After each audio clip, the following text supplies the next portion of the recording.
compañeros todos. En esta oportunidad el tema a tratar va a ser la farmacología de los anestésicos generales y locales.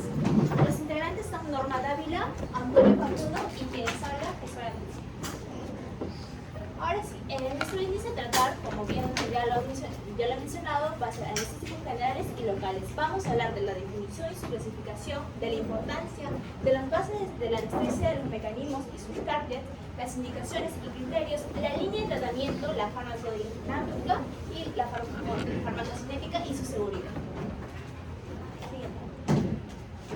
Ahora sí, a los anestésicos generales. Los resultados de aprendizaje es que al término de esta sesión los estudiantes van a conocer este mecanismo de acción de la farmacocinética y la farmacodinámica de los anestésicos generales y locales. Siguiente. Ya, este es un caso clínico que ahora sí, la definición. ¿Qué vendría a ser un anestésico general, no? Según Goodman o Gitman, lo dicen como son depresores del sistema nervioso central que nos van a permitir a nosotros a tener un procedimiento quirúrgico, ¿no? Igualmente el Capson nos dice que son aquellas sustancias que cumplen con los objetivos principales, ¿no?, de los anestésicos. Por ejemplo, acá tenemos que minimizan, ¿no?, los posibles efectos nocivos, tanto directos como indirectos, de los agentes y técnicas anestésicas. También nos hablan de que debe mantener la fisiología, ¿no?, la homeostasis normal, ¿no?, durante los procedimientos quirúrgicos, y por último también nos dice mejorar los resultados postoperatorios. También la Sociedad Americana, ¿no?, de Anestesia nos dice que es una droga que nos va a permitir que la pérdida de la conciencia, durante el cual los pacientes van a recibir este procedimiento quirúrgico. Pero no sé si ustedes han escuchado de analgesia y anestesia. ¿Alguien me puede decir la diferencia? ¿Qué se diferencia? ¿Alguien? ¿Nadie? Básicamente, la anestesia, algo fácil, anestesia y analgesia. Ambos van a disminuir el dolor, pero la diferencia es que la anestesia, como dice ahí, pérdida de la conciencia, va a haber una pérdida de la conciencia. En cambio, la analgesia no. No, atención. ¿No es la pérdida? Anestesia y analgesia, no es que la anestesia no sienta dolor.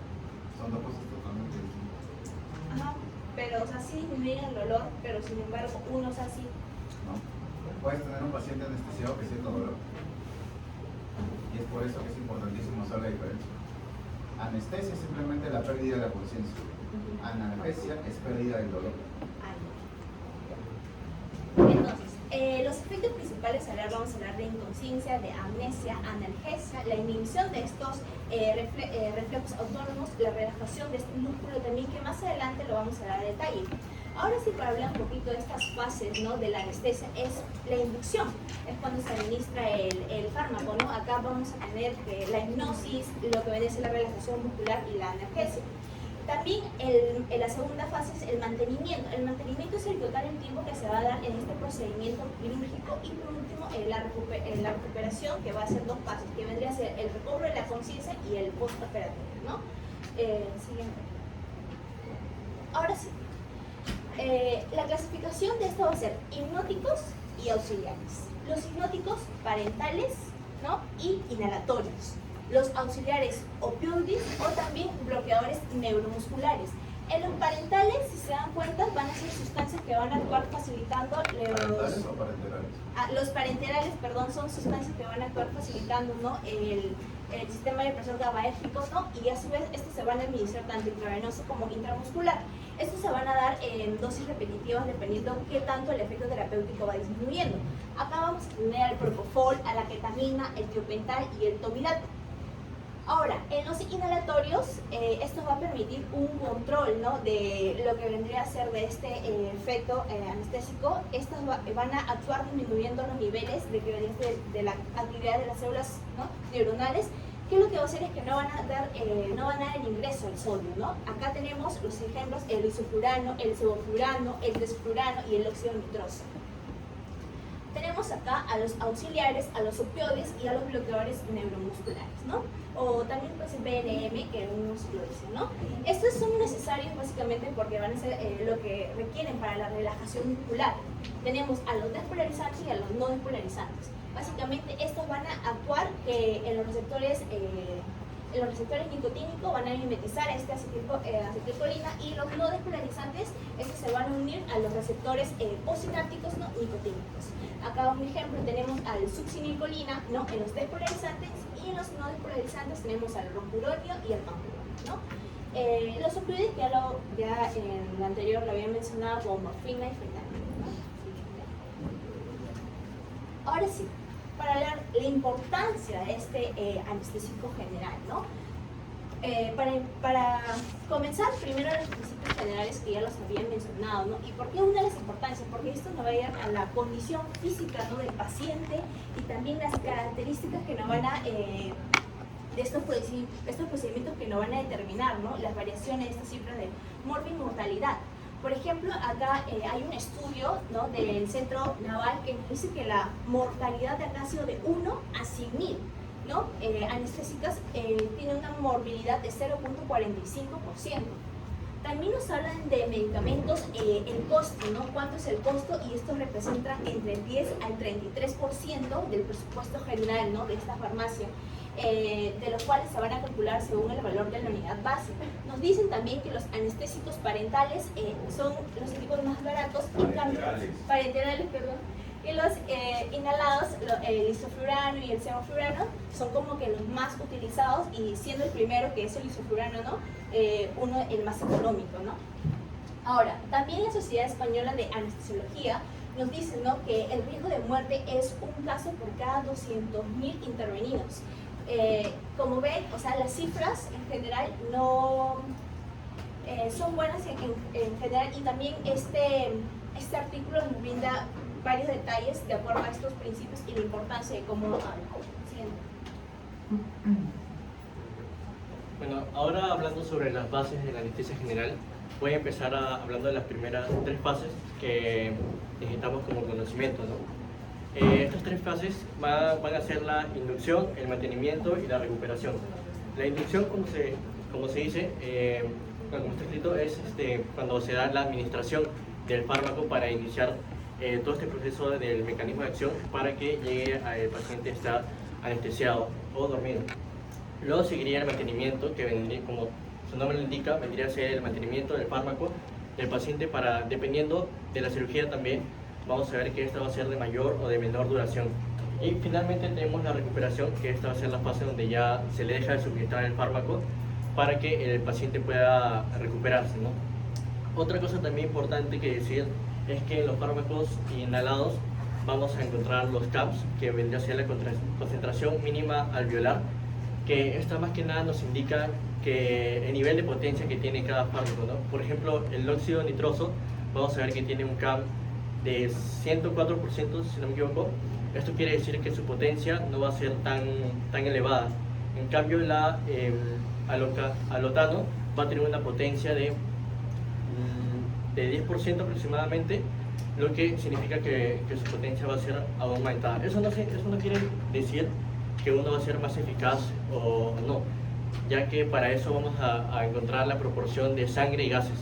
Esta proporción de sangre y gases nos dice que si un fármaco se encuentra en gases va a poder actuar libremente y va a poder llegar con mayor facilidad hacia el órgano diana para poder iniciar todo su mecanismo. Y en cambio, si es que es ingresado por la sangre, este fármaco tiene la posibilidad de que entren las proteínas. Y si entran las proteínas, no va a poder actuar de una manera hacia el órgano diana y no va a poder realizar su mecanismo de acción.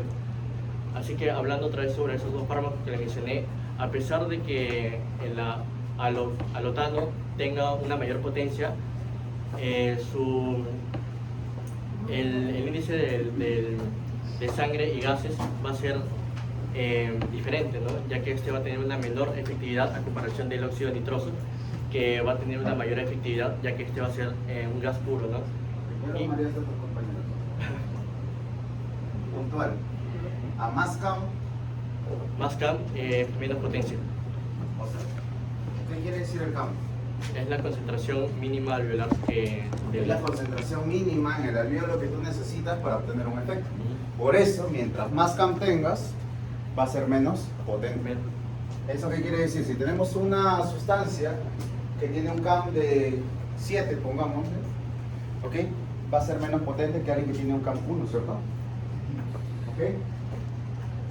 ¿Qué has leído sobre los CAMs y la vasodilatación en el cerebro? ¿O cuál es el CAM ideal? Ahí sí, no le he investigado eso. Ok. El CAM ideal es el número 1, ¿no? El valor 1. ¿Eso qué quiere decir? Que ahí no hay ni vasodilatación ni hay disminución del flujo, perdón, de la presión intracraneal. ¿Ok? Si es que tú te pasas de CAM, ¿ok? Genera vasodilatación, ¿sí? Que eso va a generar ¿qué cosa? Mayor perfusión cerebral. Sin embargo, como respuesta refleja, va a aumentar la presión intracraneal y eso no te puede convenir. ¿Ok? Donde todo está en equilibrio es en CAM 1. ¿Ok? Más de 2.5 gana la vasodilatación más que la presión craneal. ¿Ok? Tengan mucho cuidado con eso. Dale. Ya, ahora aquí en esta imagen vamos a ver más que nada los signos de la etapa de la anestesia. Vamos a encontrar 4. La primera etapa, la segunda, la tercera y la cuarta. La primera vendría a ser la inducción, la segunda la excitación. Aquí no están los nombres, pero la segunda vendría a ser de la excitación. La tercera vendría a ser la quirúrgica, que esta va a tener 3 fases o 4 fases dependiendo del cuadro que tengamos. Pero estas fases van a ser, o sus fases van a ser más que nada la evolución hacia la parálisis vulvar, que esta vendría a ser la etapa 4, que es lo que se busca principalmente, que el paciente esté en la parálisis vulvar, ya que en esta etapa el paciente va a estar completamente dormido, ¿no? Y lo que menos se buscaría es que el paciente esté en estado de excitación, porque el paciente aún va a tener los reflejos y aún va a estar despierto, por así decirlo, ¿no? También ¿Cuál es el nombre de la etapa 1? Inducción. No, pero están confundiendo. Unas son las fases de la anestesia y otras son las etapas de la anestesia. Las fases de la anestesia son inducción, mantenimiento y Claro. recuperación. Pero las etapas son totalmente distintas. Las estás mencionando bien, son 4, ¿cierto? Sí, es que La primera, el que leí me decía inducción. ¿perdón? Leí uno que decía inducción, y así que no... Ok. La etapa 1 es la analgesia. Ok, el paciente ya no siente dolor. Ojo, pero está consciente. No siente dolor, pero está consciente. La fase 2 es la que tú has dicho. ¿Cuál es? La excitación, ¿cierto? El paciente se pone como loco, se mueve, quiere sacarse la vía, pero ojo, no se va a acordar de nada de lo que pasa. Ahí ya tiene amnesia. ¿Ok? La fase 3 es la quirúrgica, ¿cierto? ¿Sí? Donde el paciente ya está tranquilo, no se mueve, no reacciona, no tiene dolor. Sin embargo, ahí no es donde se opera. Se llama quirúrgica, pero no es donde se opera. ¿Dónde se opera? En la etapa 4. En la fase 4. Parálisis vulvar. Sí, en la fase 3, ¿qué pasa? La fase 3 se llama la anestesia per se. ¿Ok? Y en la fase 4 viene la depresión vulvar. ¿Ok? Y es por eso que tu paciente antes de entrar a la sala, ¿qué haces? Lo intubas. ¿Por qué? Porque si le vas a generar depresión vulvar va a haber depresión respiratoria, ¿cierto? Y el paciente se va a morir. Porque, como ustedes sabrán, en el bulbo raquídeo, ¿quién está? El centro de la respiración. ¿Cuáles son los dos centros de la respiración? El neumotáxico y el amnéustico, ¿cierto? ¿Cuál es el ventral y cuál es el dorsal? El ventral es de respiración y el dorsal es de respiración. Entonces, el dorsal es el neumotáxico. Sí, en esta parte se ve más que nada la depresión respiratoria, ¿no? El proceso, cuando ya llega a la etapa 4, el paciente va a estar siendo... Si yo te pregunto, ¿hasta qué fase el paciente está consciente que no responderías? Si ya te he explicado cada una de las fases. hasta la fase 3, pero no está completamente bueno. Hasta la fase 1 nada más. En la fase 1 está consciente y se acuerda de todo lo que hace. Ahí. Lo otro es un reflejo de lucha nada más, porque el sistema nervioso simpático es el que aparece. ¿Ok? Ten cuidado con eso. ¿Continúa? Sí, pues, esta parte, por favor. Sí, te escucho. Sí, quisiera ver más que nada acá los efectos del sistema nervioso-simpático, ya que, bueno, esto más que nada, ¿dónde actuaría los fármacos para, dependiendo, por ejemplo, en el tálamo, en el sistema reticular activador ascendente, a eso van a ser encargados de la conciencia, ¿no? Así que el fármaco al actuar ahí, el paciente va a perder la conciencia. En el caso de la amígdala, el hipocampo y la corteza prefrontal, va a ser más que nada de la memoria y de los sentimientos, o sea, que en esta parte el paciente va a tener amnesia. Y finalmente en la médula espinal se va a encargar principalmente del dolor. Aquí es cuando ya el fármaco actuaría para inhibir el dolor. Y finalmente, entre otros efectos, tendríamos los náuseas, vómitos, el aturdimiento, desorientación, escalofríos y dolor de garganta. Ahora voy a explicar el mecanismo de los targets de la anestesia general. Primero quisiera preguntarles a todos si se acuerdan la función del GABA y el del glutamato. El GABA lo que va a hacer es inhibir va a tener una función inhibitoria, y el fármaco lo que va a buscar es aumentar la sensibilidad del GABA para que ésta pueda inhibir con más frecuencia la neurona postsináptica, ¿no? Esto lo que va a hacer, primero más que nada, el fármaco se va a unir al receptor GABA para que éste le dé permiso. Puede ser por ejemplo, por la benzodiazepina, se va a unir a la... ¿Cómo? Benzodiazepina, perdón. Se va a unir a la parte alfa y beta del GABA para que el receptor tenga una mayor sensibilidad. Esto quiere decir que va a necesitar menos GABA para que tenga más potencia. El propofol lo que va a hacer es unirse al canal del GABA, y ya no va a necesitar GABA. En el caso del propofol, lo que va a hacer es que va a pasar directamente cloro, ya no va a necesitar GABA para realizar esta función, ¿no? Y si pasa cloro, la salida de potasio lo que van a hacer es aumentar el estado de reposo, y a su vez que el paciente pierda poco a poco la conciencia, la actividad motora, y etc. ¿No? Ahora en cuanto al glutamato, los fármacos que van a actuar acá, el principal es la ketamina, que va a actuar en el receptor NMDA. Lo que va a hacer aquí es bloquearlo, este receptor, y al bloquearlo va a evitar que se ingrese el calcio hacia la neurona postsináptica. Y están apuntando todo lo que dice su compañero, está hablando de todos los mecanismos de acción de cada uno de los fármacos. Y el calcio, al entrar, va a evitar que entre el calcio, porque el calcio lo que va a hacer en la neurona postsináptica va a actuar de dos formas. La primera, va a formar más receptores AMPA, lo que a su vez va a intensificar el ingreso del calcio por el ingreso del sodio, ya que, el ingreso del sodio lo que va a hacer es la salida del magnesio para que pueda entrar el calcio, ¿no? Y aparte que el calcio lo que va a hacer es estimular más el glutamato para que se libere y pueda interactuar con todos estos receptores, tanto el AMPA como el NMDA. Así que, recapitulando, este fármaco lo que vendría a hacer es inhibir todo esto. Así que en estos dos mecanismos vamos a ver que tanto el GABA va a aumentar la sensibilidad inhibitoria, y en el glutamato el fármaco lo que va a hacer es inhibir el estado excitatorio de la neurona. Bueno, ahora voy a hablar más que nada de las indicaciones generales y los criterios clínicos. Este es un cuadro de LASA, que vendría a ser el sistema de clasificación del estado físico de la Sociedad Americana de Anestesiología, ¿no? Este cuadro más que nada nos va a servir para ver el estado del paciente y para ver si es que es necesario aplicarle esta anestesia o no. Vamos a tener cuatro fases. La primera, vamos a ver que el paciente va a estar completamente sano, vamos a poder operar y todo con total normalidad. En la segunda, vamos a ver que va a haber una alteración sistémica, pero de manera leve. Esta alteración leve va a poder, se refiere a, por ejemplo, hipertensión controlada, diabetes controlada o cualquier otro tipo de enfermedad, pero que sea controlada, ¿no? En cuanto al ASA3, vendría a ser lo mismo, pero en vez de ser leve va a ser moderado. Las enfermedades en este caso no van a ser controladas. Por ejemplo, la hipertensión no va a ser controlada, o la diabetes tampoco va a ser controlada en esto, ¿no? En cuanto al ASA 4, vamos a ver que esto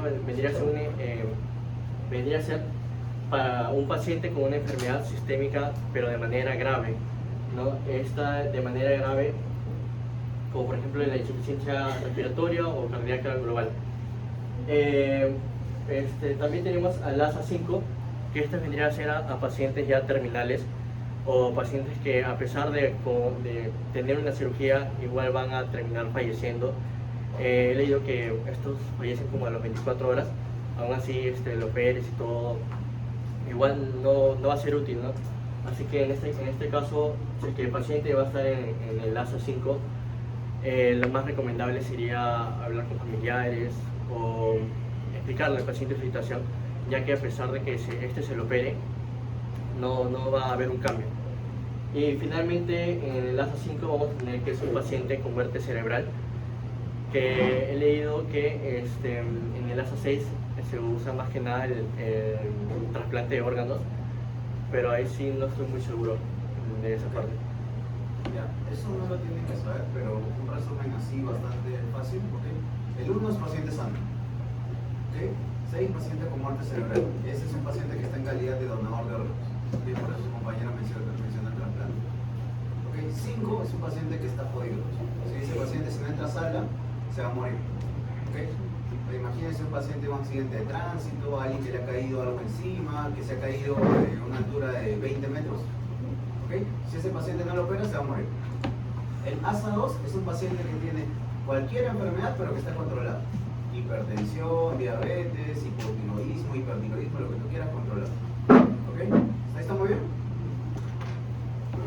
ASA 3 es un paciente que tiene alguna complicación, ¿ok?, de la enfermedad. O sea, que no está controlada, en otras palabras. ¿Ok? Y ASA 4 es un paciente que aparte que tiene una complicación, es una complicación que podría conllevar a dos cosas. A que el paciente sea incapacitado, ¿ok?, o que el paciente tenga riesgo de muerte, pero no por la operación, sino por la enfermedad. ¿Ok? Eso es el ASA. Eso lo ven en cirugía, así que no se van por las cosas. Aunque sepan 1 y 6 suficiente. Y aquí también vamos a ver las pruebas preoperatorias que nos van a indicar si es que el paciente necesita ser operado o no.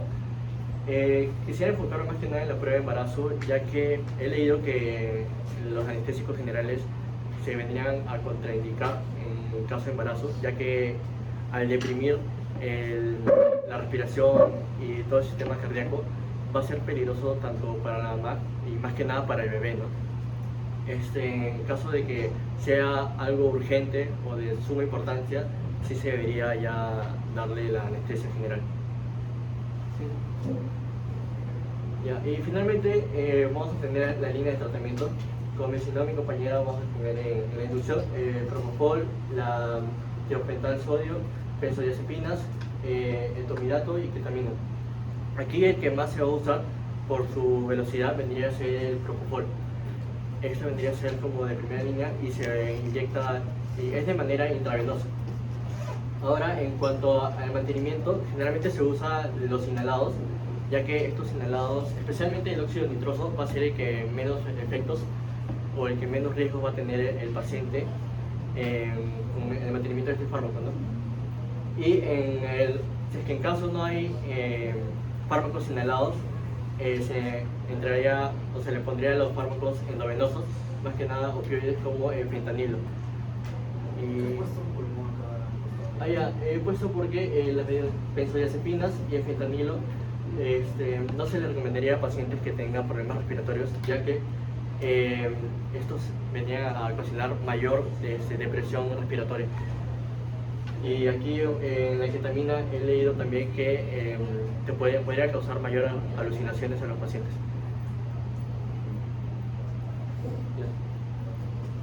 Ahora sí, hablando de la farmacocinética, ¿no?, de estos anestésicos generales. Antes de continuar eso, todo el público entendió cómo se dan los medicamentos. ¿Sí? ¿Ha entendido cuándo se da primero?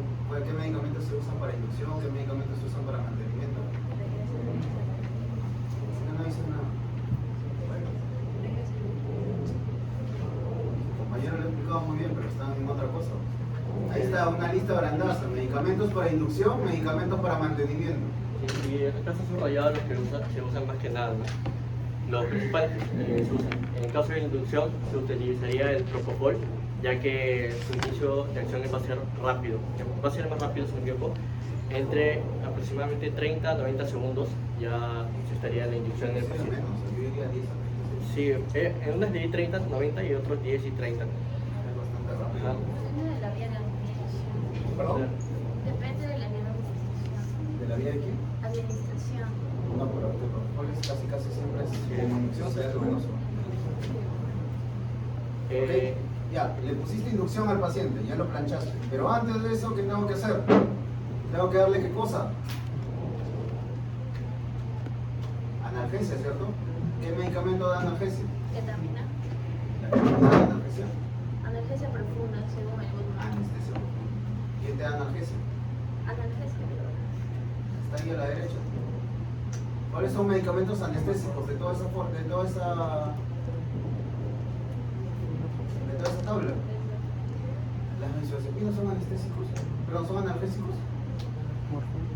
Lo hablamos la semana pasada. ¿Dónde está lo que hablaron de los sector U? Morfina y fentanilo. Esos son para el dolor. Aquí Vamos, hay que una menos cosa es que yo plancho a mi paciente y no puede evaluar si es que tiene o no tiene dolor porque no se va a mover, y otra cosa es que no lo sienta. ¿Por qué? Porque si tú no has anestesiado, perdón, no le has dado adecuada analgesia al paciente, cuando el cirujano raje al paciente, la presión arterial y la frecuencia cardíaca va a aumentar. ¿Alguien por favor puede tratar a mi Naya? Mi Naya, no lávate la cara. No, suelta. Quería mencionar que, como mencionaron en la exposición de la semana pasada, el que menos se recomendaría sería la morfina por ser un fármaco dependiente.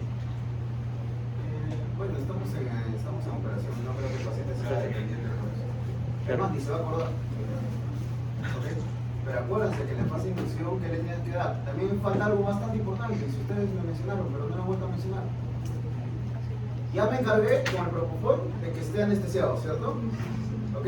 Analgesia con morfina o fentanilo. ¿Qué más falta? Mantenimiento. Que no se mueva, pues. El bloqueante neuromuscular. ¿Ok? Ojo, tengan mucho cuidado con eso. Todo eso se da antes de mantenerlo. ¿Sí? Porque ¿qué es lo que quiero conseguir cuando mi paciente se va a operar? Que no se mueva, analgesia y anestesia, ¿cierto? Doctor, una consulta, pero también según el Goodman yo leí que la ketamina generaba una analgesia profunda. Claro, pero el detalle es que ahorita no usas la ketamina como analgésico. Ah, no, porque no sé, pero Si también tiene tienes dos opciones, propiedades. porque si le metes propofol y le metes ketamina, imagínate lo que vas a hacer en la acción. ¿Ok? La ketamina se usa, ¿en qué pacientes se usa la ketamina? ¿Hipotensos? Ya. ¿Pero qué más? ¿Cuál se usa en niños? Todo eso. Continúa. Entonces, para dar inducción a mi paciente, ¿qué voy a usar? Propofol. ¿Ok? ¿Qué más? Morfina o fentanilo, cualquiera de los dos. ¿Ok?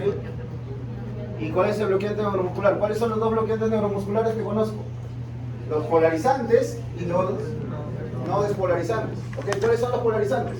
O despolarizantes, que es lo mismo. La succinilcolina. Y los no despolarizantes, todo lo que no te acuerdo.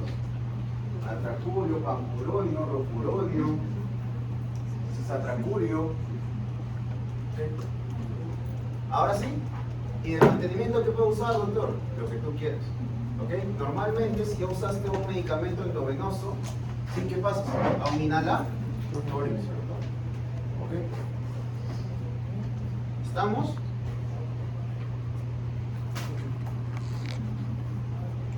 Ahora sí te cuento. Ahora sí, hablando de la farmacocinética tenemos al propofol. El propofol, ¿a qué clasificación pertenecía?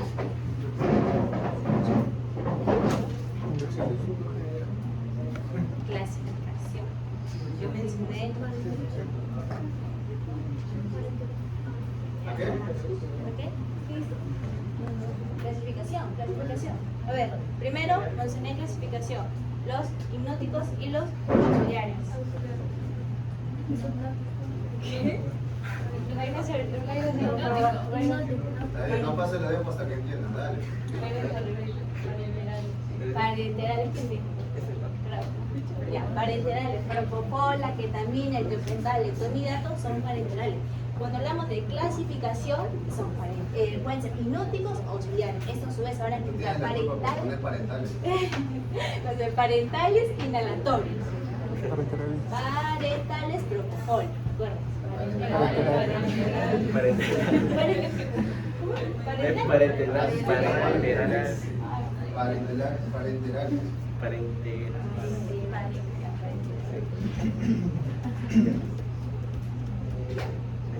Entonces, en la absorción, tanto el propofol como el tomidato y la ketamina y el tiopental se van a administrar de vía intravenosa, ¿no? Pero la ketamina también puede ser intramuscular. Todos son altamente liposolubles. También nos dicen, por ejemplo, que, como ya lo había mencionado, el propofol tiene una rápida acción de 30 segundos aproximadamente, ¿no? También nos mencionan, por ejemplo, en la distribución, el propofol permite, ¿no?, lo que vendría a ser atravesar la barrera hematoencefálica y este va a llegar al sistema nervioso central y puede atravesar la barrera fetoplacentaria. El tomidato y también el tiopental también atravesan esta barrera hematoencefálica y la placentaria puede ser el tomidato y la ketamina, ¿no? También la unión de proteínas plasmáticas nos menciona, ¿no?, que el propofol tiene un 98%. Algo importante es que acá la ketamina, por ejemplo, tiene bajo porcentaje, nos dicen, ¿no? El tomidato tiene 75% y el tiopental un 85%. ¿Qué significa eso? Bueno, la unión a proteínas plasmáticas. Ya, significa, por ejemplo, que se van a unir, ¿no?, principalmente, por ejemplo, el propofol se une el 98%, ¿no?, a la proteína que vendría a ser principalmente a la albúmina, en este caso, y el restante va a seguir, ¿no?, va a seguir como que en la sangre, ¿no? Entonces, esa va a ser la dosis ¿Quién es el más peligroso? La ketamina. La ketamina. Claro, la ketamina, sí. Ahora, Metabolismo, todos son hepáticos. Listo. Ya. Siguiente. ¿Cuál es excreta por el riñón? ¿Todos? no, el tomidato. El tomidato y también la ketamina y tanto el propofol van a ser por orina y por último el tiopental va a ser por orina.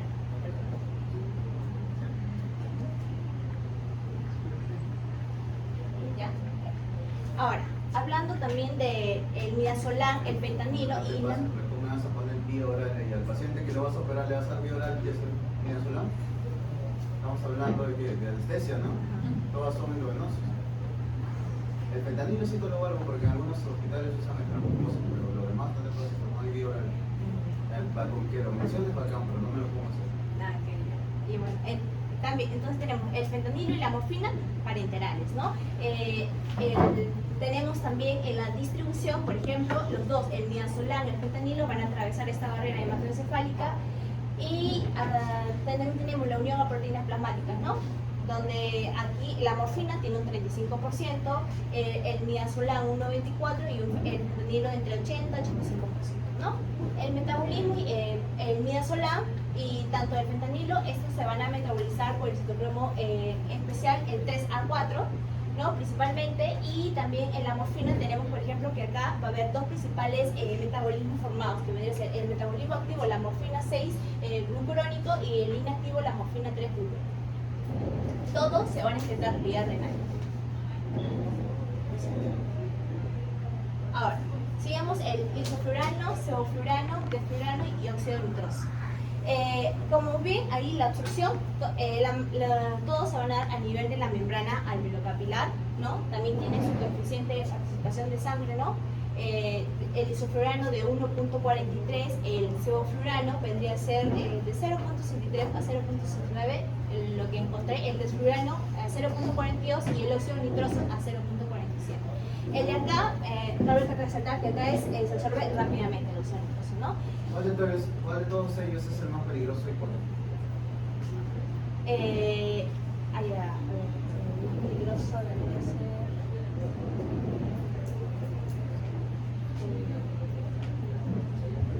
isoflurano. ¿Cuál de ellos se usa menos para anestesia? El óxido nitroso. Ya, pues, ¿por qué crees? Porque es el más peligroso. ¿Por qué? Porque es el que tiene más concentración en alveolo y llega con más concentración a la sangre. Porque el óxido nitroso difunde rápidamente. ¿ok? A diferencia del isoflurano, que casi no llega casi nada a sangre, igual que el sevoflurano y el desflurano. ¿Ok? Dale. Ya, ahora, hablando de su distribución, nos viene a hablar que el isoflurano es pobre a nivel sanguíneo también, ¿no? El sevoflurano, se va a metabolizar menos del 5%, ¿no? En el hígado. El desoflurano, su distribución va a ser por todo el cuerpo y va rápidamente por agentes anestésicos volátiles, ¿no? Acá esto también va a sugerir, lo cual sugiere una inducción mucho más rápida que la anestesia, ¿no? Por último, bueno, el óxido nitroso, que acá sus concentraciones en tejidos se van a irrigar bien con la sangre y sobre todo en el cerebro, ¿no? Acá, hablando del metabolismo, tanto acá podemos observar que su metabolismo en el isoflurano tiene un metabolismo pequeño y en el postoperatorio es del 0.17%. También nos hablan del sevoflurano, que es, por ejemplo, va a ser metabolizado por el citocromo C2E1, ¿no? También, igualito, el desflurano y el óxido nitroso no se metabolizan, ¿no? Y ese es otro problema por el cual el óxido nitroso está complicado, pero el óxido nitroso no se metaboliza, tienes que esperar a que acabe el efecto. Ahora, en la excreción, ahí sí he marcado, por ejemplo, todos se van a eliminar, pero el sevoflurano también se puede eliminar a través del riñón, ¿no? Acá el sevoflurano tiene una vía pulmonar de más del 95% y menos del 0.2% se va a convertir a fluoruro y al final se va a excretar por el riñón, ¿no?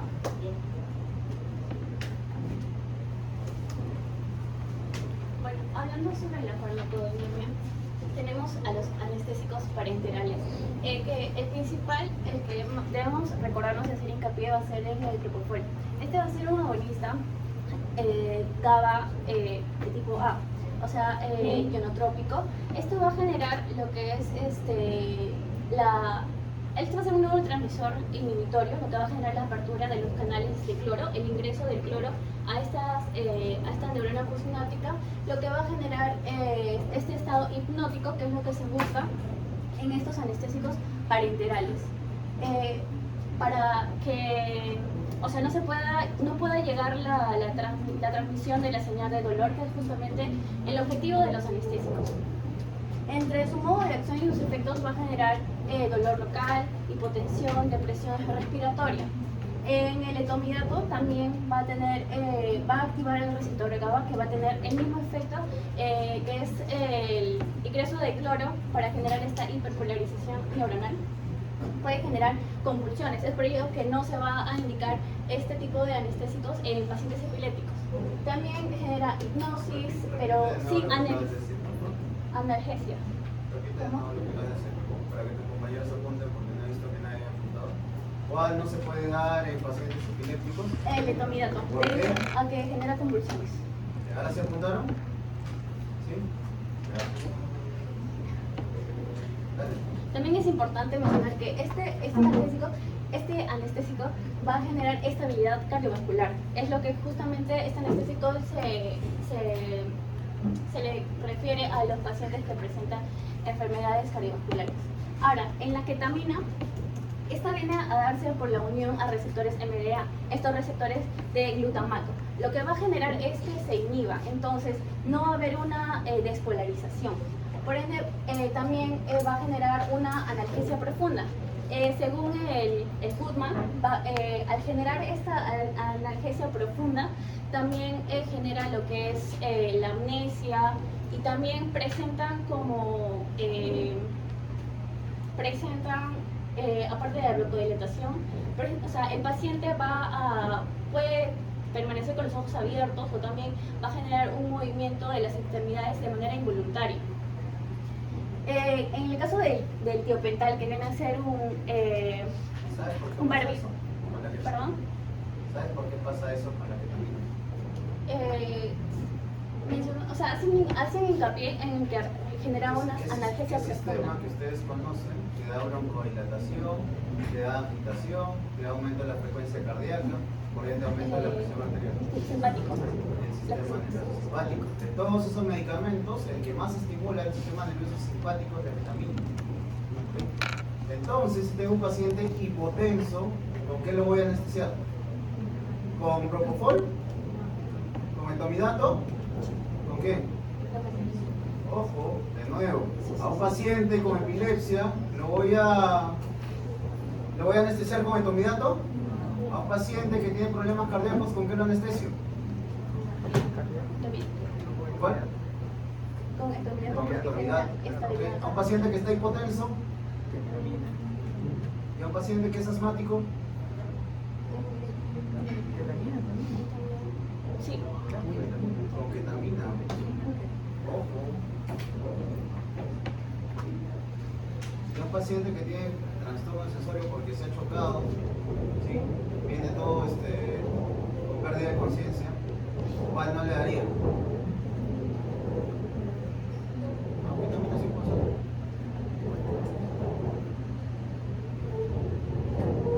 Tiopental, por eso ya no se usa tiopental ni para emergencia. ¿Cuáles son los que más se usan? Propofol, ¿cierto? Para niños se usa ketamina. ¿Ok? Los ramos los hablan después, ¿no? Continúa, por favor. En el caso de Tiopental, que viene a ser un mercurito, también va a tener su target en la unión del receptor, el GABA, justamente lo mismo, que va a generar la apertura de los canales de cloro para generar esta hipervalorización. Va a inducir a la anestesia, pero sin analgesia, a diferencia de la ketamina. También, entonces, en el caso de la potencia, en los 4 va a ser corto, en la eficacia, los 4 va a ser seguro y eficaces. En el ivermectino, los menciona, bueno, sí, no.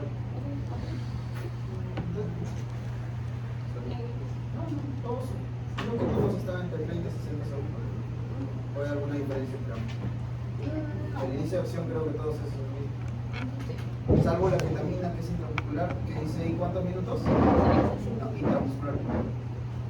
5 a 20 minutos. Ese es el efecto máximo.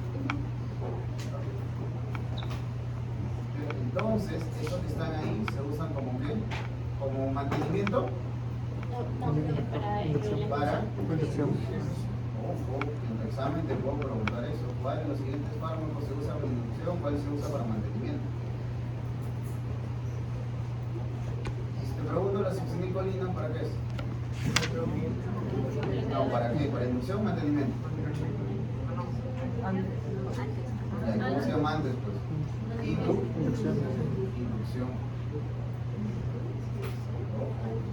No se vayan a confundir. Katsu y Guzman te dicen así tal cual. Fase 1, fase 2, fase 3 y fase 4, ¿cierto?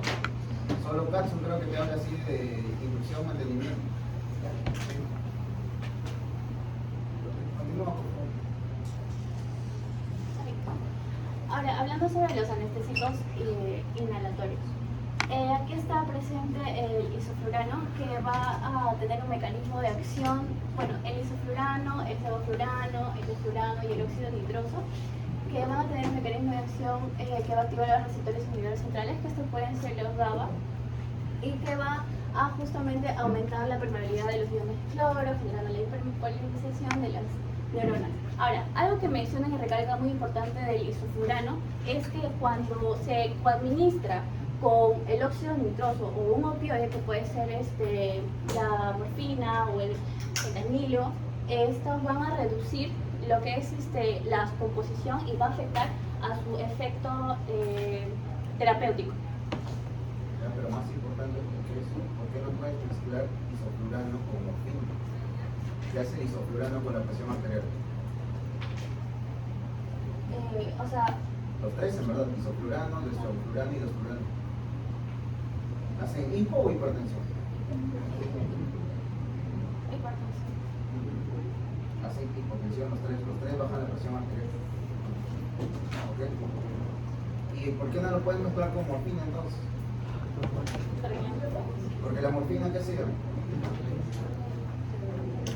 Oye, hablamos la semana pasada, ¿qué hace la morfina con la presión arterial? La disminuye, pues. Ojo, tengan mucho cuidado con eso. Los volátiles, ¿ok? Bajan la presión arterial. ¿Ok? Dale.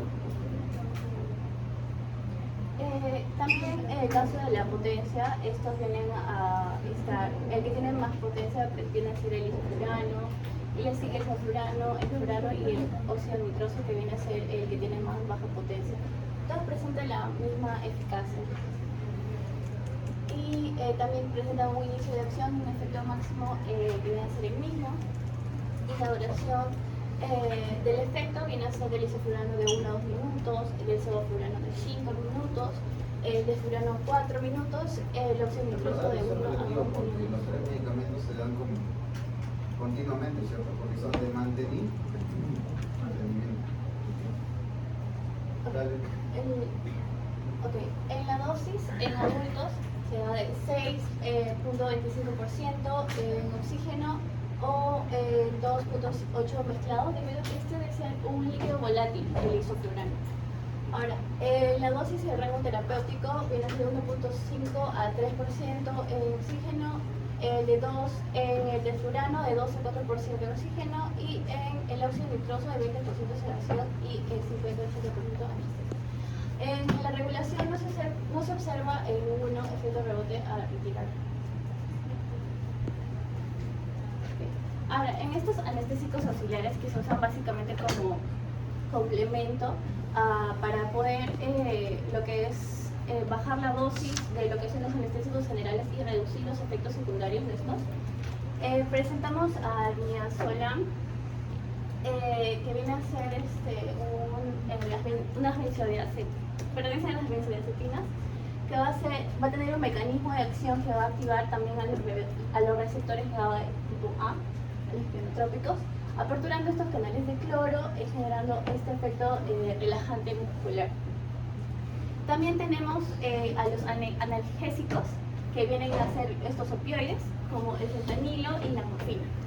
Estos van a activar a estos receptores opioides, como el MU, el kappa. Esto va a generar lo que es que no se...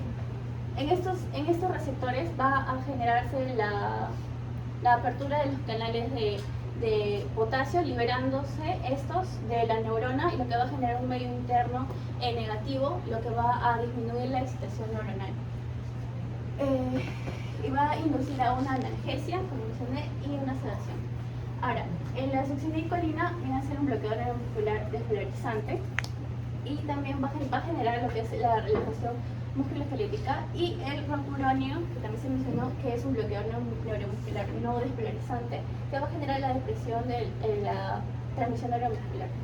Ahora, en el caso de las potencias, midazolam, pertenecen a la misma familia de las benzodiazepinas, donde está el diazepam.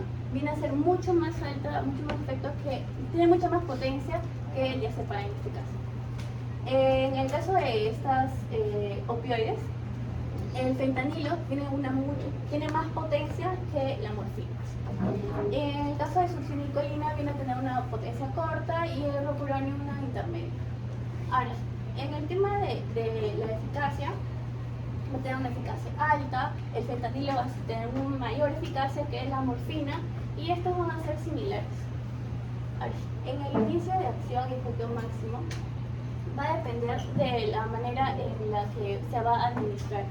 En la vía intravenosa del midazolam va a tener un inicio de 30 a 60 segundos, en de vía intramuscular 15 minutos, y un efecto máximo si es en la vía intravenosa de 3 a 5 minutos, y intramuscular de 15 a 30 minutos. En el fentanilo, el inicio de acción vía intravenosa va a ser de 1 a 2 minutos, vía intramuscular de 3 a 15 minutos, y el efecto máximo se va a dar en vía intravenosa de 3 a 4 minutos, y la vía intramuscular mayor a 15 minutos. Okay. ¿Hay alguno que se recomienda en embarazo? No, ¿cierto? En los ramos ahí se va a ver. No, pero la eso no hay ninguna, ¿no? Dosis, rango, regulación de antecedentes, vamos a los ramos. Ok, respecto a la eficacia, se ha realizado, mediante una búsqueda de estudios, se ha recopilado este metaanálisis en donde mencionan la eficacia y la seguridad del sevoflurano, frente al propofol en combinación con el remifentanilo, el cual viene a ser un opioide. ¿Opioide mayor o menor? ¿Cómo? ¿Opioide mayor o menor?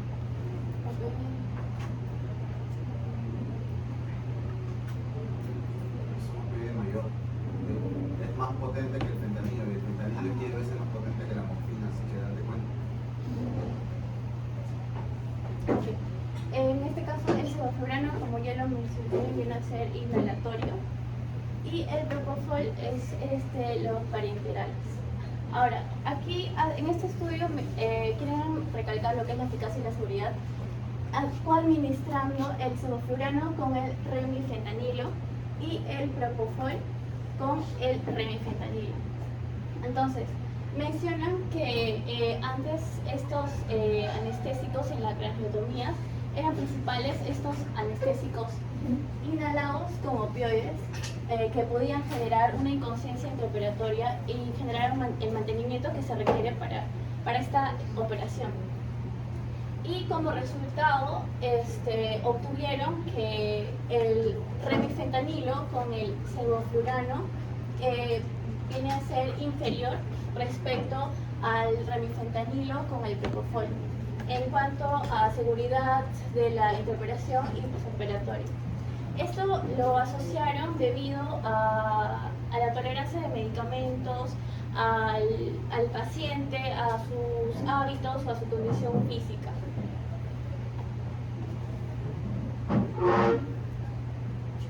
Ahora, en seguridad, en el caso del propofol, en los RAMS, los pacientes pueden llegar a presentar cefalea, bradicardias, hipotensión. Es importante mencionar la hipotensión porque se presenta en prácticamente los 4, pero en menor cantidad es la ketamina. Es por ello que se le sugiere, o sea, se le brinda al paciente el hecho de usar ketamina en pacientes hipotensos. La apnea transitoria, la emesis, que son los vómitos, en la fase recuperatoria, el dolor local en la fase de inducción. Ahora, el comidato va a presentar discinesia, dolor venoso, hipotensión, apnea, hiperventilación, vómitos, náuseas y exantemas, que son los apellidos.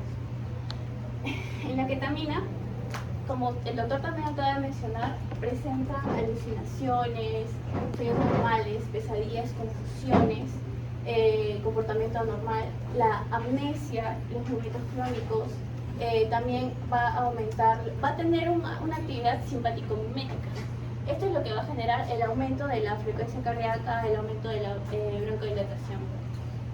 También en el caso del tiopental, va a generar una depresión cardiorrespiratoria, arritmias, tromboflebitis, cefalea, vómitos, somnolencia y apnea. Estas van a ser contraindicados. Apunten algo bastante importante. ¿Han leído algo sobre la ketamina y los sueños vívidos? Los sueños vívidos. ¿Qué son los sueños vívidos? Vamos a hablar para que todos se despierten. ¿Qué son los sueños vívidos? Es importantísimo eso de la ketamina. Okay. ¿Qué pasa cuando ustedes sueñan? Imagínense que están en Jurassic Park, ¿ok? Que viene el T-Rex y les come el brazo. Cuando se despiertan, ¿qué dicen? Oye, qué feo sueño, ¿no? ¿Sí? Alguien que está con ketamina tiene algo que se llama sueños vívidos. ¿Qué son los sueños vívidos?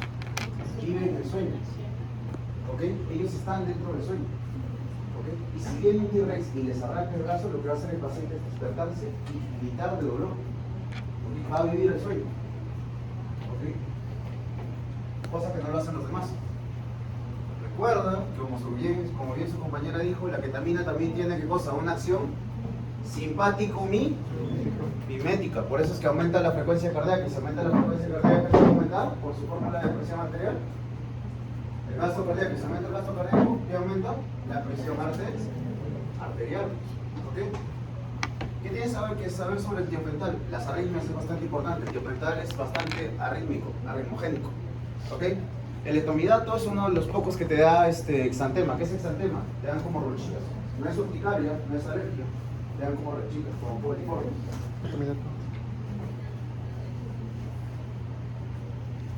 Dale. En las contraindicaciones, bueno, en todas está si se genera la hipersensibilidad al medicamento, que viene a ser esta respuesta exagerada de nuestro sistema inmune.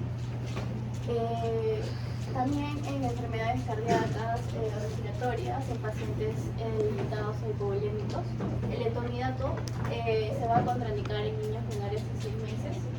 En la ketamina, en pacientes donde se encuentra peligro de lo que es su presión arterial. También en embarazadas se puede presentar eclampsia, que son las convulsiones, o también la preeclampsia, que viene a estar caracterizado por el aumento de la presión arterial o contracciones muy abruptas, muy intensas.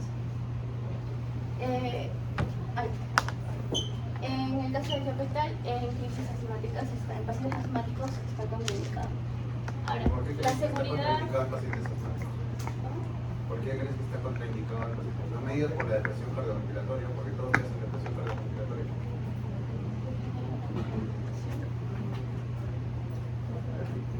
¿Por qué hace bronco?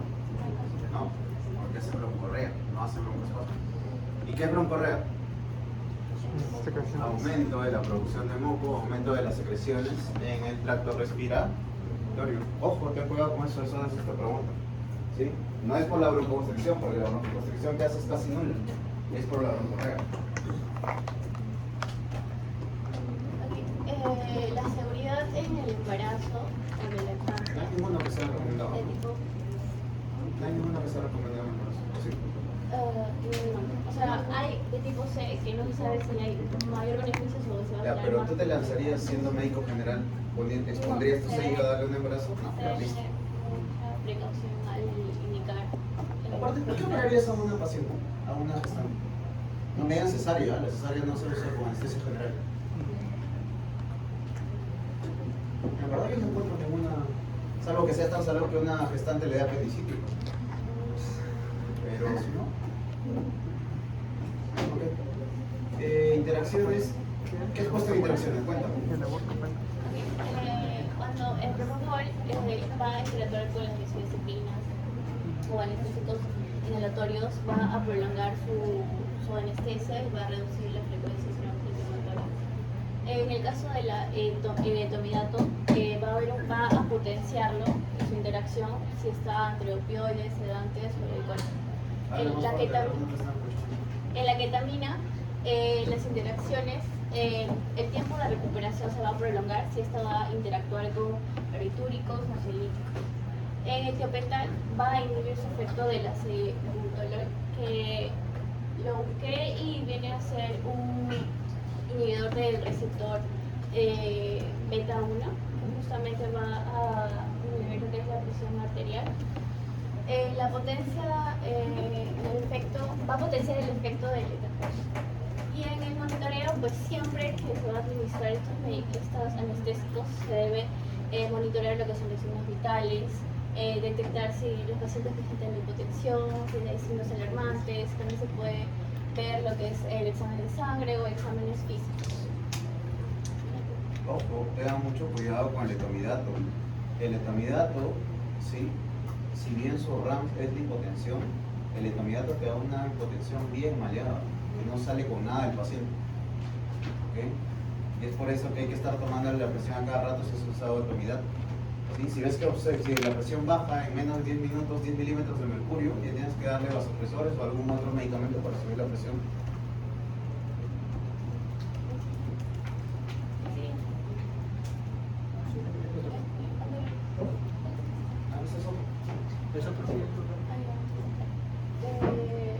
El primero lo puedes poner. Justo en lo que acaba de mencionar usted, que del etomidato, que viene a detectar, si se detecta la hipotensión, viene a ser un signo alarmante.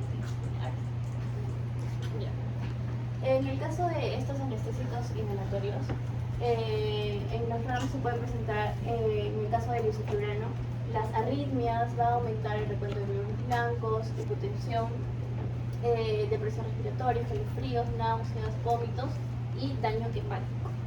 En el sevoflurano el paciente puede presentar agitaciones, somnolencias, mareos, cefaleas, hipotensión, tos, náuseas, vómitos, escalofríos. En el desflurano va a irritar lo que es el árbol traqueobronquial, va a generar cefaleas, un aumento de la frecuencia respiratoria, taquicardia, hipotensión, apnea, tos. ¿Has leído Katsu? ¿Para hacer la expo? ¿Has leído Katsu por si acaso? Porque cuando Katsu te habla de desflurano, usa un término medio raro para hablar eso de irritación del árbol traqueobronquial. No me acuerdo ahorita. ¿Alguien ha leído Katsu? ¿Has leído esa parte? ¿Te acuerdas? Tiene un nombre medio raro. Ok, recuerdan eso ya. El desflurano, cuando ingresa a la vía respiratoria, es el más irritante de los tres. Okay, es tan irritante que puede generar broncoconstricción.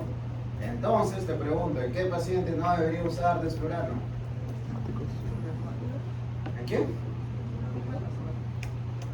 Si he dicho tramo blanca, árbol bronquial, ¿por qué me dice taquicárdicos? En asmáticos.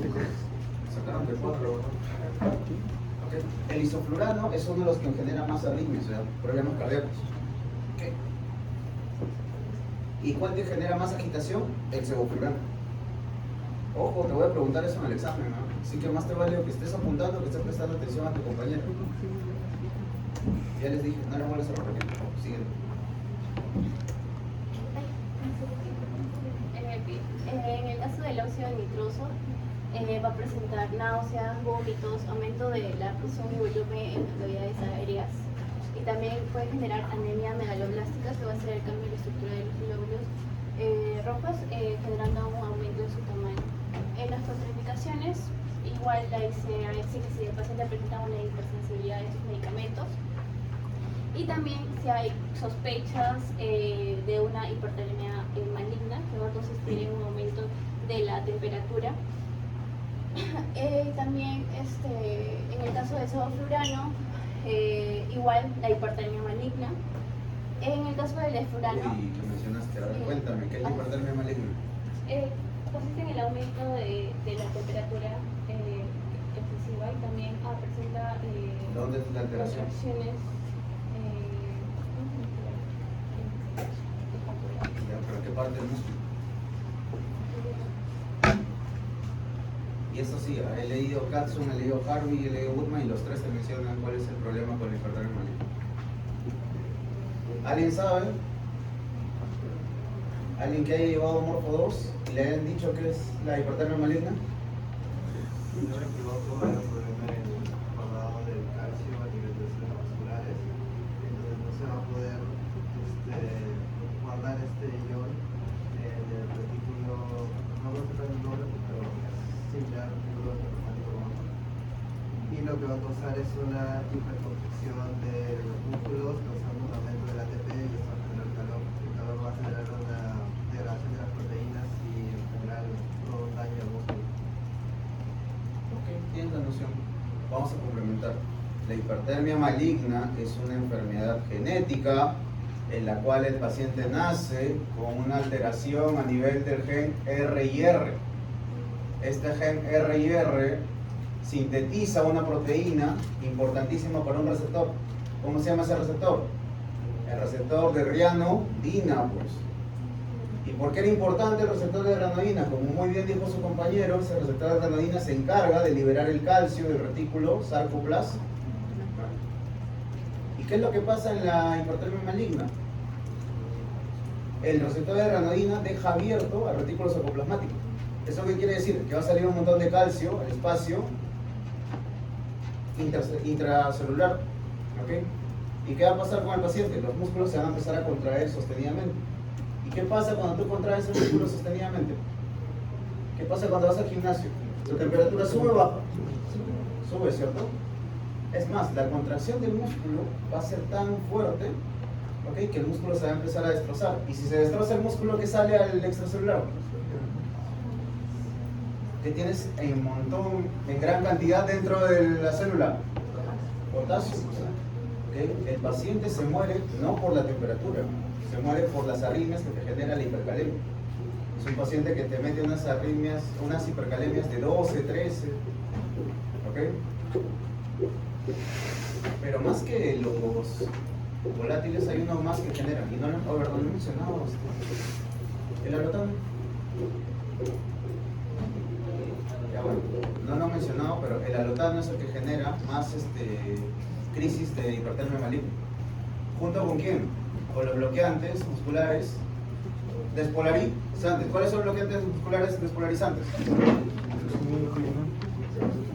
La succinilcolina. ¿Okay? Por eso ya no se usa mucho la succinilcolina.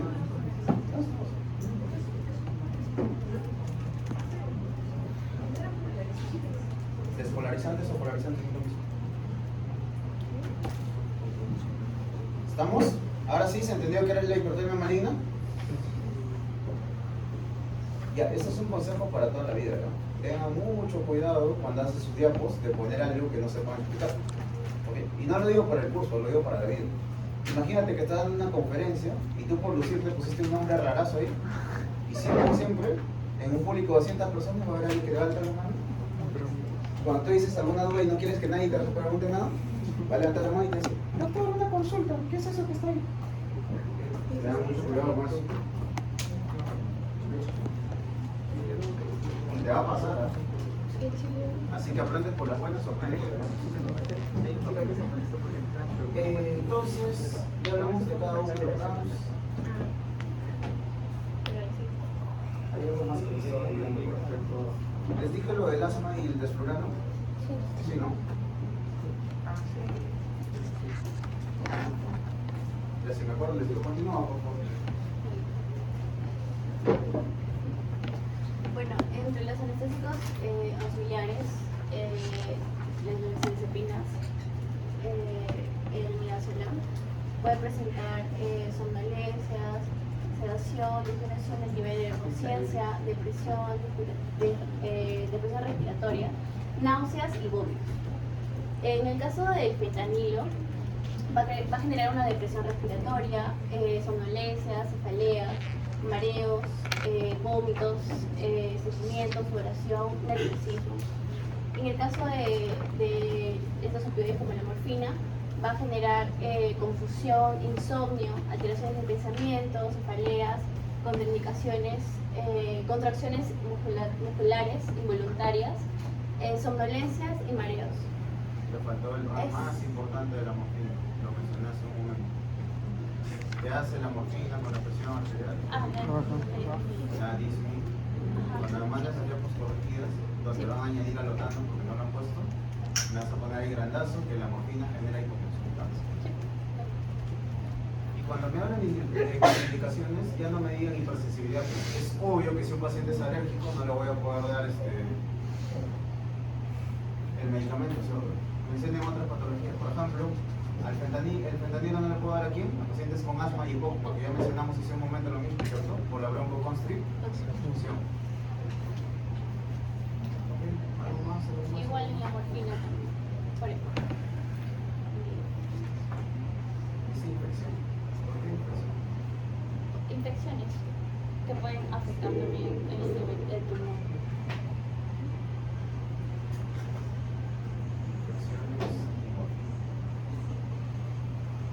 Ni siquiera tiene un...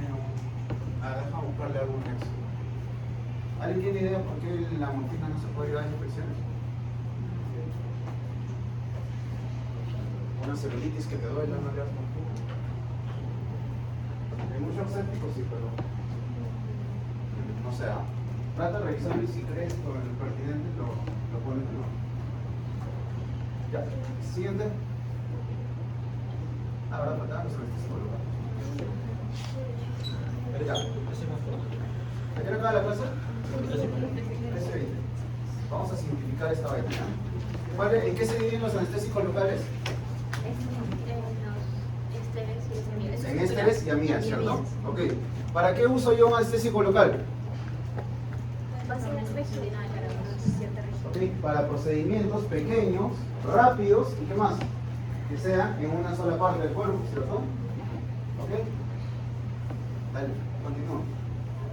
Entonces, Entonces, como bien lo define el CAPSO, una anestesia local se va a referir a la pérdida de sensibilidad a una cierta región limitada en el cuerpo. Y también, por ejemplo, en la revista El Saber nos menciona que estos anestésicos locales van a ser agentes que bloquean de forma reversible la conducción nerviosa, ¿no? Ya lo habíamos dicho, se van a clasificar en ésteres y amida. Un cuadro comparativo, ¿no? Los ésteres tienen mayor potencial y menor estabilidad. Esto quiere decir que su volumen de distribución va a ser mucho más amplio. En cambio, las amidas van a tener menos potencial y son más estables. Nos quiere decir que necesitan mucho más dosis, ¿no? Los ésteres son de duración corta y la amida de una duración larga. Entonces, si necesito hacer una herida, suturar una herida bien grande, ¿qué uso? ¿Ésteres o amidas? ¿Ésteres o amidas? ¿Qué dura más?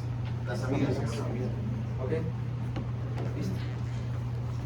Bueno, las importancias de los anestésicos, me basé en estos dos artículos porque me parecieron muy interesantes. ¿Por qué estos serían importantes? ¿No? Porque su principal uso, que nos dice acá, son bloqueos anestésicos locales. También que estos nos van a ayudar tanto en la premedicación y la fibrilación o la taquicardia según este anestésico locales en urgencias y no urgencias. Y también nos hablan que estos anestésicos locales más la epinefrina supera el beneficio sobre el riesgo.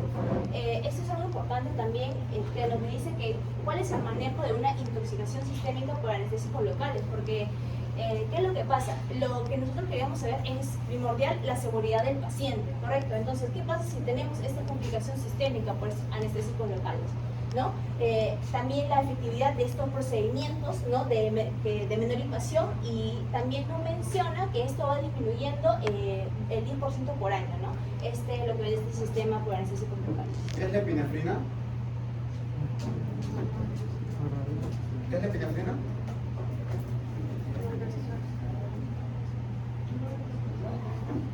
Hoy, la próxima semana su examen, ¿qué es la epinefrina? Un vasoconstrictor, ¿cierto? ¿Y por qué le dan lidocaína con epinefrina? ¿De qué serviría? En las heridas. Ya, pero ¿para qué serviría? Darle un vasoconstrictor con un anestésico.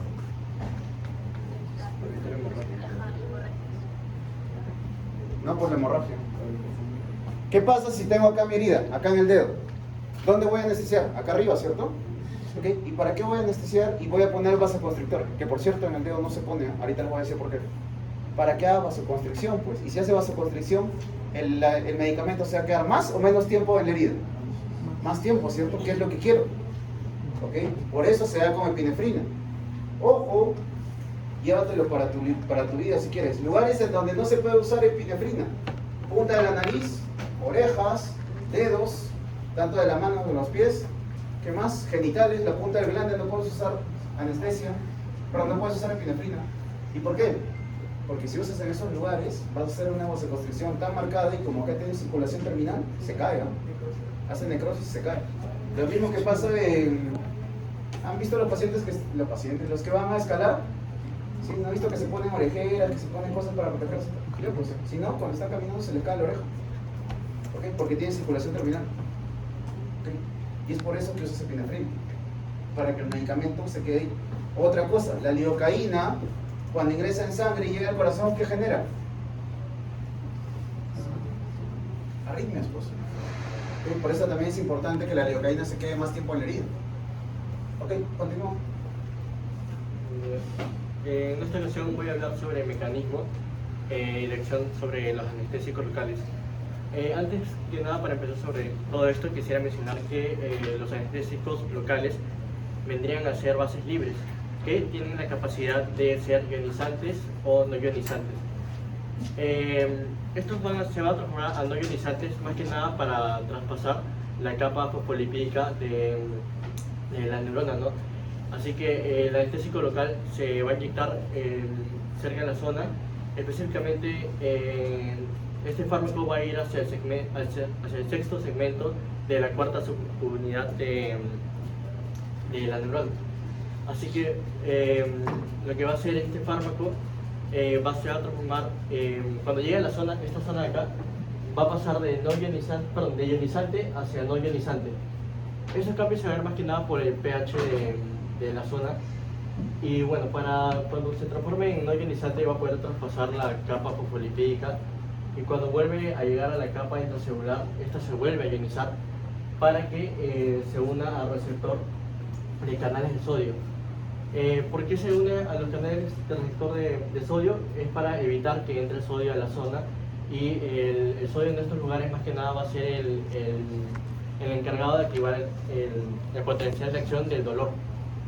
Así que lo que va a pasar aquí es que este fármaco va a inhibir o bloquear los canales de sodio para que no llegue a tener dolor el paciente. También cabe mencionar que estos van a ir por tipo de fibra, va a ir de menor a mayor, o de menor tamaño a mayor tamaño.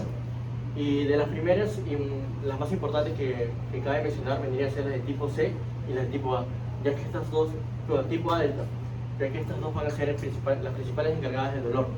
De ahí seguirían las fibras sensitivas y por último ¿Y las A cuál es la más importante que transmite el dolor? la delta. Las A delta. Ajá, aquí el dolor y temperatura, y la C también, que es del dolor. Dolor y Ok, siguiente. sí. Y bueno, aquí más serían las indicaciones y los criterios del laboratorio. Aquí hay una lista. Ok. ¿Cómo? Criterios de laboratorio. No, serían indicaciones, perdón. Así. Eso lo vamos a ver en cirugía. Dale, Claro. siguiente. Ya. Ahora hablando de la farmacocinética, habíamos dicho, ¿no? La prilocaína, la lidocaína, la mebivacaína, bupivacaína y la tetracaína. ¿Estos Todos, qué son ésteres o amidas? bueno, hay... ¿O están mezclados? están mezclados. ¿Y por qué no los separaste? Decisión más práctica. Ok. Ya. Bueno, en la absorción vemos que todos son bases débiles, como ya lo había mencionado, o sea, que son difíciles, ¿no?, de ser permeables. Cada uno tiene su diferente tipo de liposolubilidad. Por ejemplo, la prilocaína tiene 1, la lidocaína tiene 3.5, y también cabe mencionar, ¿no?, su vía de administración. La prilocaína es vía parental y también puede ser intramuscular, igualmente que la lidocaína, ¿no? También vemos su acción, ¿no? La prilocaína, su acción es intermedia, la lidocaína es rápida, la mebivacaína es intermedia igualmente, y la tetracaína es prolongada, en cambio la bupivacaína es lenta. Ahora, aquí también vemos que tanto la prilocaína y la tetracaína, estos su distribución van a atravesar esta barrera hematoencefálica, ¿no? Podemos observar que su volumen de distribución de cada uno, ¿no? Por ejemplo, de la lidocaína y la mebivacaína son de 80, en cambio la bupivacaína es de 73, ¿no? También tenemos a la unión de proteínas plasmáticas, ¿no? El mayor vendrá a ser la bupivacaína, que es un 95%, y acá se va a distribuir a todos los tejidos. Igualmente en su metabolismo, las fases tenemos, ¿no? Que todos, bueno, excepto la tetracaína, ¿no?, que tanto de estos 4 tienen la fase 1, o sea que van a estar metabolizados por este citocromo P1A2 específicamente, y en cambio la tetracaína va a ser por hidrólisis, ¿no?, por esterasis plasmáticas a metabolitos, ¿no? A su vez, todos se van a excretar renalmente, ¿no? Solo para que presten atención, ¿ya? En el examen, lo máximo que te voy a preguntar sobre los otros anestésicos locales es que sepas diferenciar cuál es éster y cuál es amida, ¿okay? Y en cuál se usa cuál. Pero sobre la que sí te voy a preguntar todo lo que te puedas imaginar es sobre la lidocaína. Así que por favor, háblanos más de la lidocaína.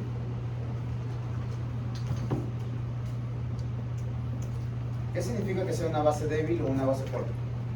Una base débil significa que es bien difícil de ser permeable, o sea que difícilmente puede atravesar ciertas capas, ¿no? En cambio, el otro va a atravesar mucho más que el. Exacto. ¿Por qué crees que la lidocaína es una base débil? Porque ¿dónde la necesitas? ¿Dentro de la célula? No, ¿cierto? Necesitas que se distribuya afuera para que tome su forma ionizante e ingrese. ¿Ok? Si se metiera dentro de la célula, se metería como forma ionizante y no haría nada. Perdón, como no ionizante y no haría nada. ¿Ok? Listo. Siguiente. Farmacodinámica de la lidocaína, por favor. Bueno, en el caso de mecanismo, como ya mencionó mi compañero, va a haber un bloqueo de los canales de sodio voltaje dependiente. Esto va a ser debido a que para que pueda pasar la membrana lipídica, el anestésico local va a necesitar que no se ionice, que no se una a este ion hidrógeno y así pueda pasar esta membrana lipídica y ya dentro a nivel intracelular recién se va a unir a un ion hidrógeno para que pueda bloquear estos canales de sodio para que no se pueda generar lo que es la despolarización, es el ingreso de este sodio al cerebro. Ahora, el mecanismo de acción viene a ser el mismo en todos los anestésicos locales. Ahora, el modo de acción y los efectos van a bloquear lo que son los impulsos tanto nerviosos como sensitivos, motores, que es lo que es justamente lo que se busca en estos anestésicos locales. En el caso de las potencias, va a ser equivalente tanto en motor como sensitiva. En el caso de la bupivacaína va a haber una mayor potencia sensitiva que motora. Y en la mepivacaína va a haber menor potencia comparado con la lidocaína. Y en la tetracaína va a ser una potencia alta. Aquí esto va a deberse principalmente a la composición de su estructura debido a que este es un éster. Ahora, en el caso de la eficacia, van a tener una elevada eficacia. En el caso de la mepivacaína tiene una baja eficacia comparada a los demás. Y la tetracaína, es lo que va a tener un mayor aumento de la eficacia. Es la más eficaz, pero también es la más potente, ¿cierto? Pasamos hasta ¿qué sigue después? ¿Qué has leído sobre eso? Cuéntame. Okay. El primer artículo me parece interesante. ¿Ese tema? Bien. Bueno, en este estudio básicamente es una manifestación a la preocupación de la seguridad y la eficacia de estas estrategias modernas de administración de anestésicos locales. Aquí lo que se propone, o lo que han elaborado estudios en conejos, en ratas y en humanos, es la manera de administración de estos anestésicos locales mediante liposomas. Aquí se puede observar un liposoma fusional con sus ligandos, y aquí dentro el liposoma fusional con sus ligandos el fármaco. Aquí lo que se propone en este estudio es que justamente para que puedan bloquear los canales de sodio que mencioné con anterioridad, buscan que estos liposomas tengan una mayor rapidez al momento de ingresar a la membrana. Van ofreciendo mejoras en la farmacocinética y la farmacodinámica también, y también muestran como pros y contras, debido a que en esta composición encuentran lo que es el colesterol, lo que va a permitir esta facilidad de poder ingresar por la membrana, pero también si hay un exceso va a ser contradictorio, no va a poder ingresar. En el estudio en humanos se confirmó que en el caso de la bupivacaína va a prolongar la duración de la analgesia.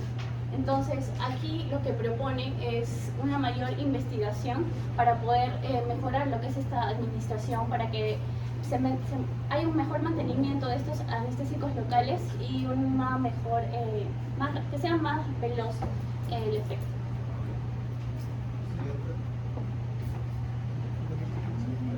Ahí hablas solo sobre la leucaína y no me has puesto que es arritmogénico, que es lo más importante. ¿Cuál? La leucaína es arritmogénica, genera arritmias que también. Bueno, entre los tramos de la leucaína está la emesis, que son los vómitos. También puede generar disfagia, vértigos y mareos. En las contraindicaciones va a ser la hipersensibilidad a medicamento. También la necesidad de liberar a pacientes hipotensos. En embarazos no hay efectos nocivos en el caso de la lactancia, por ejemplo, de tipo B. En las interacciones se interacciona con arrítmicos como la amiodarona, puede ocasionar bradicardia, y en los monitoreos de justamente estos anestésicos siempre se deben ver los signos vitales.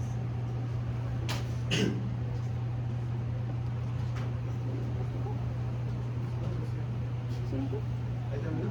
No, está sin Para el que responde bien al caso clínico, sus compañeros están letrados para el último.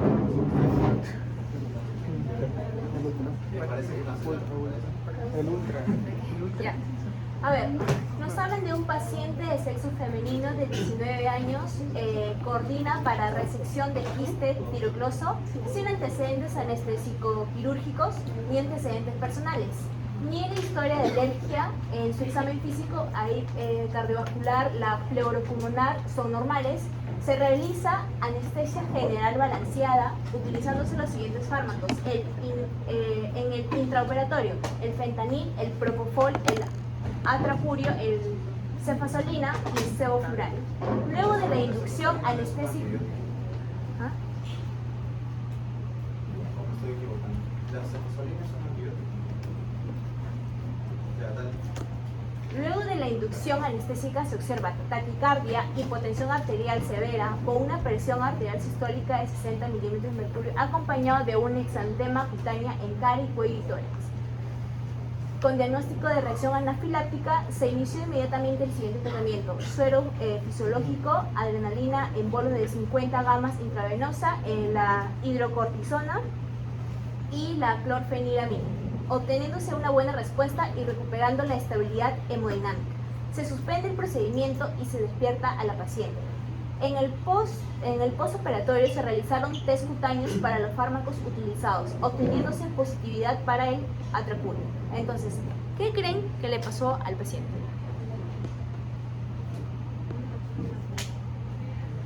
Ellos me recuerdan porque no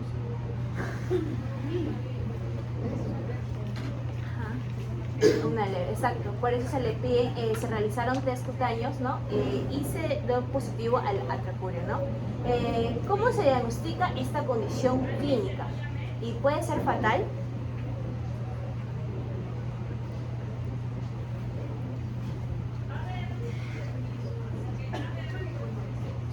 Sí puede ser fatal, la verdad sí, porque tenemos que, por ejemplo, si el paciente va a ser alérgico, por eso nosotros tenemos que saber bien nuestro rank, que lo ha mencionado muy bien mi compañera. Entonces, aquí, como se diagnostica esta condición, podemos observar que ella tenía ya taquicardia, hipotensión arterial severa, ¿no? Con una presión arterial sistólica de 60 y va acompañado de un exantema. O sea, todos estos podemos saber, ¿no? Y va de acuerdo también con la tercera pregunta, estas manifestaciones que presentó, va de acuerdo con una anafilaxia, como dijo mi compañera.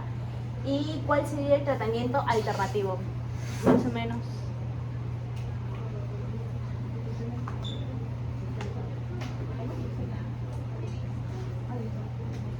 Ya bueno, no tiene el tratamiento.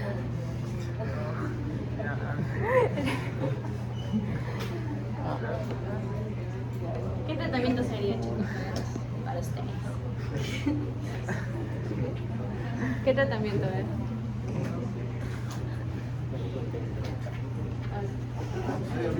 Díganme ustedes.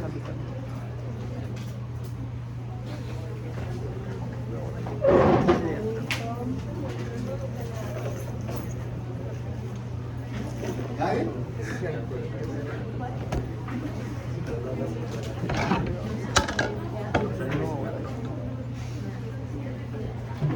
Oye, se supone que es un caso clínico. Sí, es que no mencionaron bien esa parte. Listo, nos vemos la siguiente semana.